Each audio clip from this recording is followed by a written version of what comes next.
Hey, welcome back to my channel, y'all. My name is Josh. I'm here with Erik today. What's up, Erik? Hey, how's it going? What we're going to be doing is I just want to introduce Erik to my audience. And Erik, I want you to share a little bit about who you are, what you do, and what you plan to be doing, or where you're kind of headed and some of your goals for this year. What year? Yeah, year 2021. Sure. Cool? Yeah. All right, so my name is Erik Edvalds. I am the financial officer here at Theory. We do real estate agency, property management, house flipping, and then just general purchasing and acquisition. So I manage all the finances here for that. And then I also, on the side, do my own real estate investing. I'm an agent, and then do lots of tax and accounting, stuff like that. There you go. Okay. Well, actually, that gets us to another question. How long have you been a licensed real estate agent? I've been a licensed real estate agent for not quite a year, actually. Right? Yeah. You recently just got it, right? Yeah. What kind of motivated you to get your real estate license? Yeah, so I mean, working here at Theory, I'm constantly involved in transactions, constantly involved in everyone else's. I see tons that go through. Yeah. I've been very involved. I do a lot on the acquisition side for investment properties.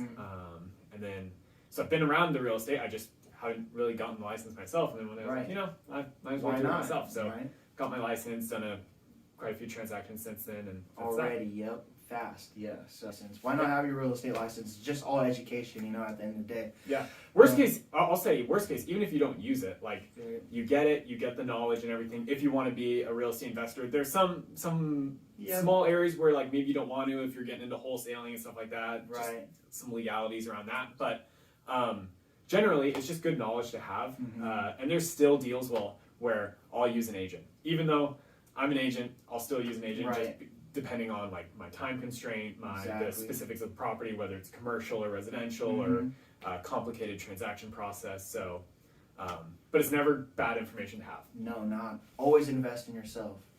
Okay. There you go. So, tell us a little about where you're from, where you grew up and stuff like that. Yeah. So, I actually grew up in Federal Way. Okay. Yeah. Did you know that? No. Yeah, I grew up. I grew up in Puyallup. Nope. Okay. Dang. So, I grew up in Federal Way, but I didn't go to any Federal Way schools. I went to private school growing up initially, and then switched to end up going to 5 school district through junior high and high school.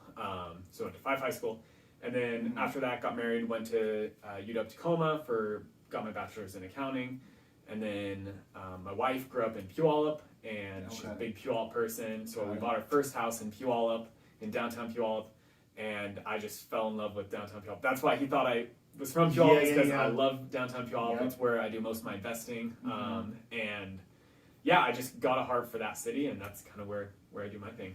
So I actually need to probably rewind us a little further back. As you may notice, Erik is kind of on the younger end of things when it comes to real estate investing. And I think we didn't share that with the audience, but like, how old are you? 25 next month. 25. Sounds older, right? Yes, it sounds a little bit better, but it's cool. I'm 27. In my late 20s, maybe? No, mid-20s. Mid-20s. Okay. We're good. We're good. Yeah. But how many deals have you done so far, would you say? Oh, I mean, it depends how you define deal. I mean, like, not anything crazy. Actually, almost all of my investing started in 2020. 2020 was a pivotal year for myself, where I just said, you know what? We lived in that nice, I told you we bought our first home in downtown Puyallup, lived in that beautiful little tiny 2-bedroom, 1-bathroom home with a nice little backyard and walking distance of everything. And then we're just like, nope, can't do this anymore.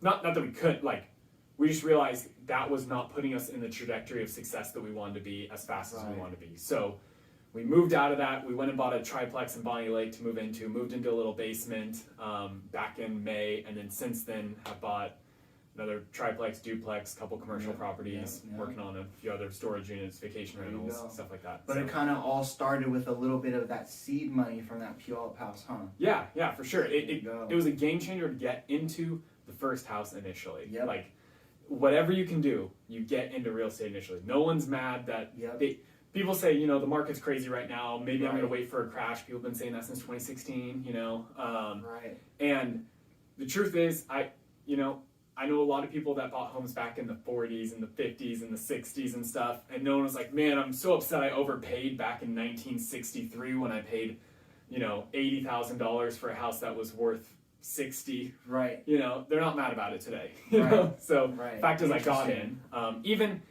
Even if we had seen a downturn after that and it didn't work out, I would have just held out. I could afford the home that I was in. I didn't make any wild decisions. It wasn't like I could barely scrape by to afford this house. Like, I could afford the house. Yeah.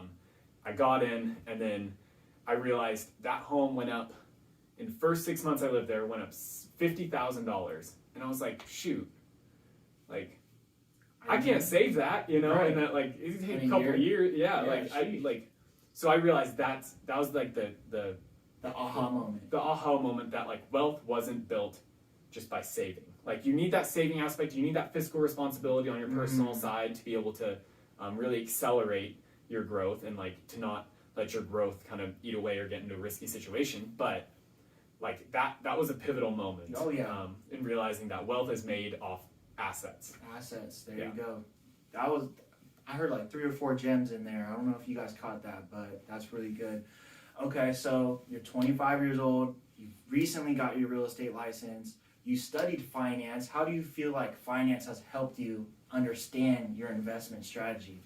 Yeah, for sure. So I'm obviously like a little bit of a math nerd, accounting nerd. So and you can't let that detract from the point that, like, oh, if he knows math, he should be able to do this. Like, it's really, real estate is basic math. There's really not much there that contributed to it. I am big on, like, just like personal accounting and personal financial responsibility. Like, I talked to, like I was just saying, like, I don't have any debt. The only debt I have is real estate debt. Like, it's all tied to real estate. I don't have car debt. I don't have credit card debt.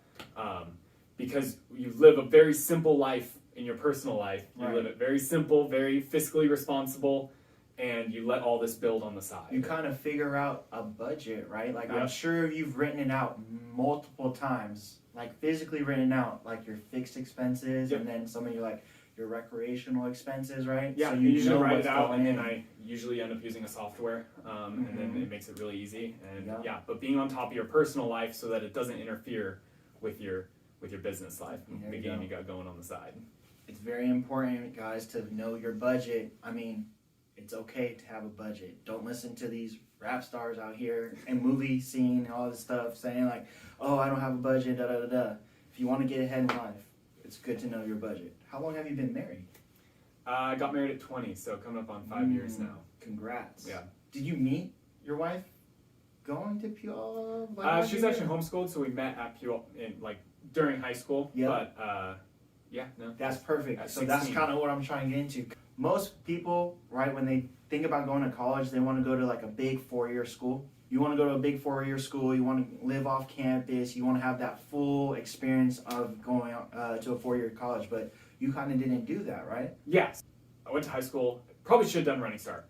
Definitely should have done Running Start. Like, almost everyone should do Running Start. The way it worked out, though, is I was planning to... I actually enjoyed my junior and senior year of high school. I did a lot of sports. You can still do those while you do Running Start. It's just not the same. Right. So I enjoyed going through high school that way. But doing that Running Start earlier would have been a lot better. Got me through a lot more. Looking back, For sure. But even then, after that, I was planning to do 2 years of community college and then go finish at a 4-year. I ended up doing 4 years of UW-Tacoma, but that was because there was actually like this...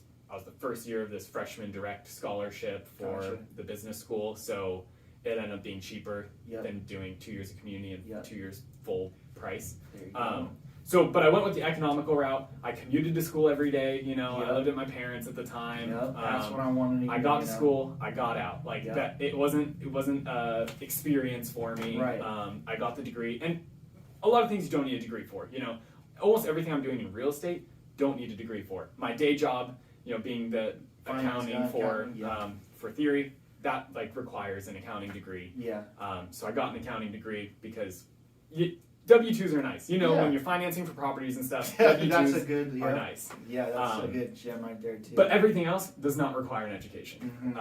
So yeah, I think that's what we're gonna. Okay, yeah, definitely. So that's pretty much what I wanted to get at. Is like kind of thing for you based off of your experience. Like the majority of people, right? They want to go to a 4-year school and have that whole college experience. Like what Erik did is he sacrificed a little bit. He sacrificed, a little bit of the social and that the experience of living on campus because it wasn't like the economical route, you know?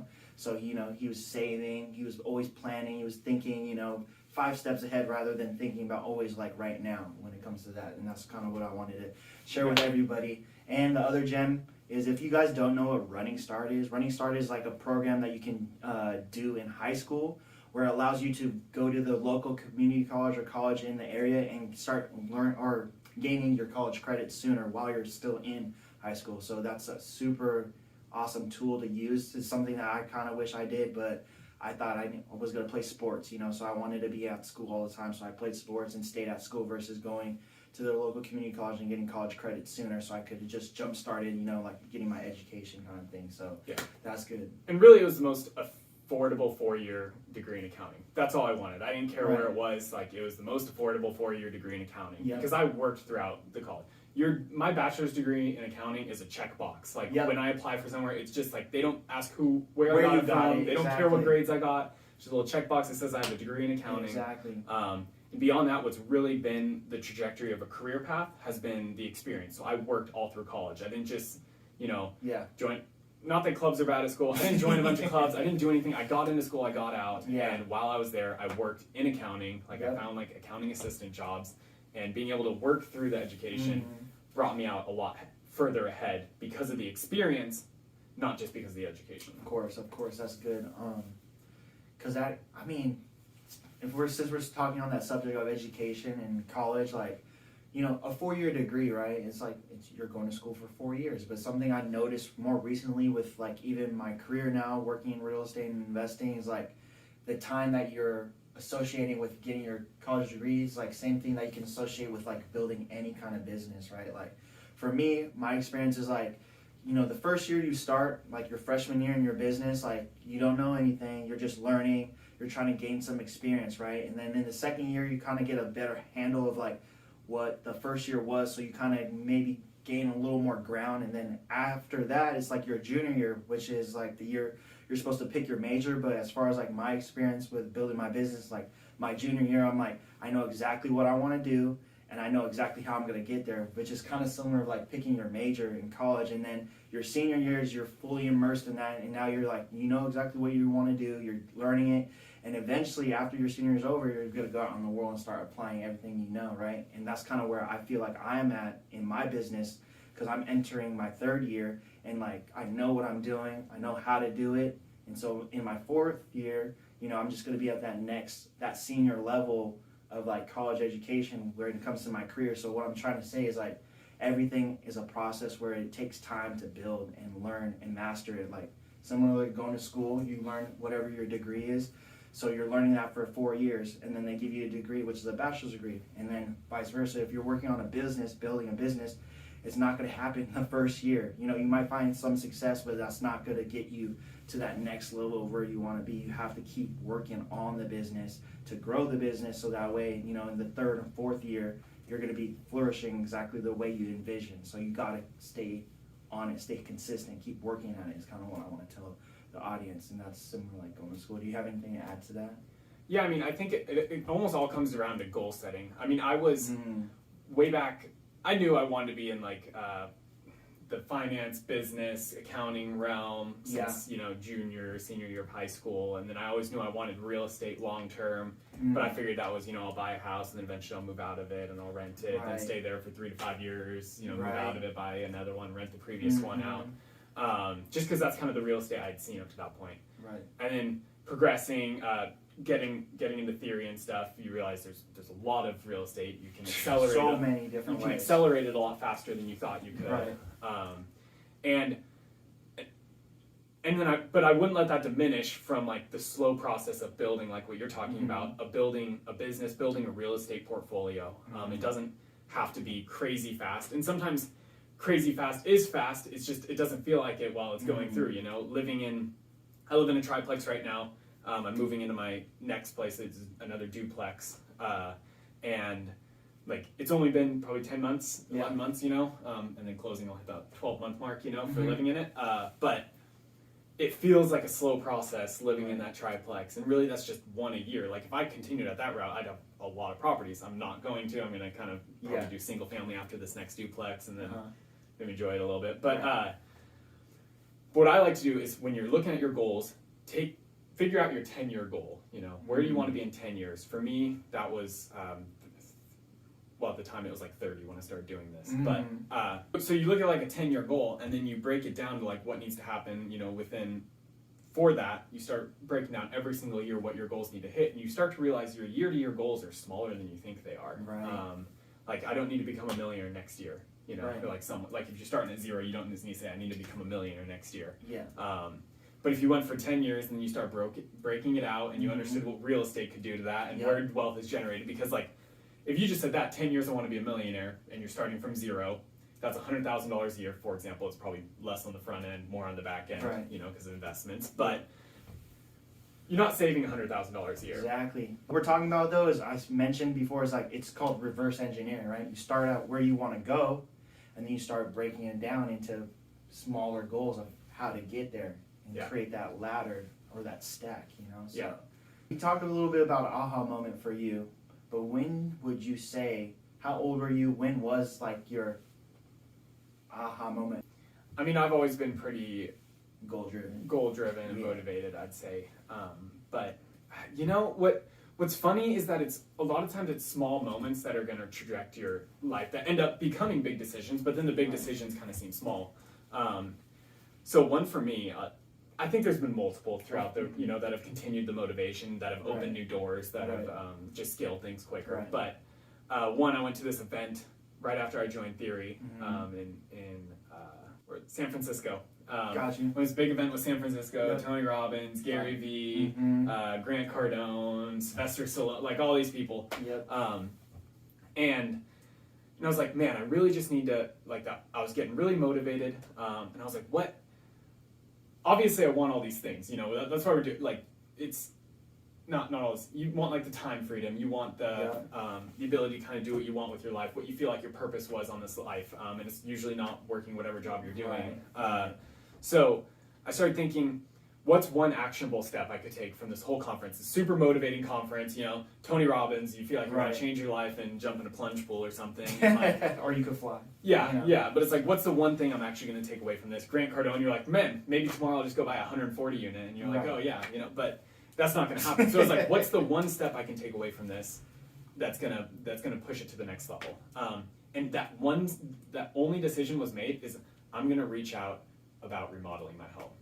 Like, that was it, to remodel, to sell, because I was living still in a single family in downtown Puyallup, and I knew I wanted to move into a duplex, but it's like, when would I do that? Do I just delay it? And the longer you go in the single family, the less you want to go back into like a multifamily. I've heard about that, So my one thing from that conference, obviously I was overly motivated in all these areas, but like the one action step was, I'm going to talk to someone about remodeling my home and selling it. Yep. That's it. Like, such a simple step. That sounds but I very made the simple. commitment to actually do it. Exactly. And when I did that, it started the process. Which once you've remodeled, I'm like, I gotta sell now. I had to sell, and then I had to move that money into something. And this time I'm like, I'm not gonna go buy another single family or something, And I like bought, because at that time, stuff was more anyway, and it's like I wouldn't have really made any progress if I just bought another single family. So, and then I bought my triplex, and that's what got me onto the point where now I like live for free in my triplex, and that's a huge cost savings, obviously. Lives a simple life in a little dungeon with 4 windows on one side of the home. Wait, one more time. Like, I want to make sure people heard that. So right now you live in your triplex for free?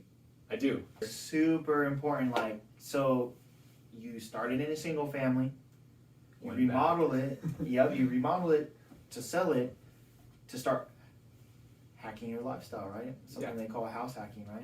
Yeah, and then living for free. I mean, that's so eye-opening even for like, my wife, who's less invested in real estate than I am. She's like, doesn't, it's not as big of a deal to her. Right. But even she sees that and she's like, wow, we're living for free. So she had an aha moment now, right? We're like, Exactly. So, and that then helped us accelerate, all of our other decisions. So, but it came down to that one decision. I'm going to talk to somebody about remodeling my home. Exactly. Which is not a big, like, life-changing aha moment by any means. It's like the one actionable step that then cascaded. Snowballed into exactly. When you meet people that are at least like similar minded or similar mindset when it comes to business or entrepreneurial, like spirited kind of thing, like you'll hear, like, for example, Grant Cardone, or you'll hear like Tony Robbins or Gary Vee, you know, like, because these are people that we all listen to, you know, or have some form of experience learning from, right? Because we listen to them and we apply some of the things they teach us. And that's the other part about what you hear in like my first interview that I was on, is like taking action is like the most important thing you can do, because all the information is there. All of it's there. We grow up in an age of information right now, right? And so we have the information. It's just about who is going to put the information into action. So that's super important. I hope like you guys are paying attention, like what Erik is saying. He's just saying he took one small action that cascaded everything else that he's doing right now. So that's super important. You talk about a 10-year plan. What is your 10-year plan? Exactly. Could you share that with the audience? Do you have it like pretty like? I'll share a couple pieces. Okay. I think some of the funner pieces. Okay. I wanna buy a private island for vacation rental. Like, there you got it. That's in the 10-year goal. Like, that's a fun one, you know. So are we on the 5-year? Are we halfway there, or are we saying 10-year right now? It might be 5-year. Or it might be right now, right? Probably in that like 5 to 7 range. 5 to 7 out. Okay. Private island. Yeah. All right. Yeah, Vacation rentals. You know, off the coast of Florida, somewhere in the Bahamas. Okay. Just buy. I like it. Yeah. I like it. You heard it first. Accountability, guys. So, you know, we're going to plug Erik's social media in here. Make sure you hit him up and follow him. And, you know, give him some accountability. Make sure you check in on him on those goals. There's actually one in particular I want to buy, but I can't share the name because I don't want anyone else going out there buying it before I do. It's still for sale, but it's got to stay for sale. So you got your eyes on one already too. Well, it's got to stay for sale. There you go, like your little vision board right now. Yeah. Huh? Okay, that's good. Yeah. Very good. Okay. That's a big one. That is a big goal, bro. Yeah. That's a very big goal. I think time freedom's another big one. I kind of want to probably snowboard. Victoria and I both, my wife Victoria and I both love warm weather. Like, and we're from Washington, grew up in Washington, but just to be somewhere warm more often, whether that's Arizona. We're working on a vacation rental in Arizona right now. Hawaii, you know, like anywhere, like Texas. Where it's warm. Yeah. I'm working on that too. That's one of my goals as well. Yeah, I mean, especially with like remote work, I don't really have to stop a lot of what we're doing, you know? It just, you got that internet connection and computer, right? Yep. Can work from anywhere. Our generation, you have more opportunity to live the life that you want to live more than any other generation before us. 100% hands down. I agree. Whether that's because of internet connection, you know, just being able to work and form your lifestyle around your work. Yep. Even like we just talked about vacation rentals. I'm working on a home in Arizona right now. There's never been another time in history where someone could buy a vacation rental as someone that couldn't really afford to just own a second home and make it work. So this vacation rental we're looking at is probably going to cash flow about $1,500 to $2,000 a month, and we'll still go there for free, you know, occasionally. House hacking or life hack. Yeah, you know? And before, you know, Airbnb and VRBO, so, you know, more than 5 years ago, there wasn't an option for just, if you wanted that home that we're looking at is probably going to be like a $3,000 mortgage, I'd need to pay that out of pocket to be able to live somewhere like that, or like to vacation somewhere like that, or own a vacation home that you're going to use 2 or 3 times a year. That's it. But because of the technology we have today and the internet and everything, I can work from there. Sometimes I can, you know, I can own it without, you know, I can afford it. Yeah. Like, kind of want to wrap this up and ask you why. Why do you want to do what you're doing? What is your why? You know, why do you do this? So the reason we invest in real estate, the reason we do all of it is to provide for our family, provide housing for other people, provide just for our next generations, and to be able to provide for just anyone. You know, it's a generosity piece for us. And so my why, I would say, is really around being able to be generous, not just with finances, but you can be more generous with your time when you have the finances to own your time. Amen. Because if you asked, you know, Jeff Bezos, what's worth more to him, an hour of his time or $1 million, you know, it's an hour of his time.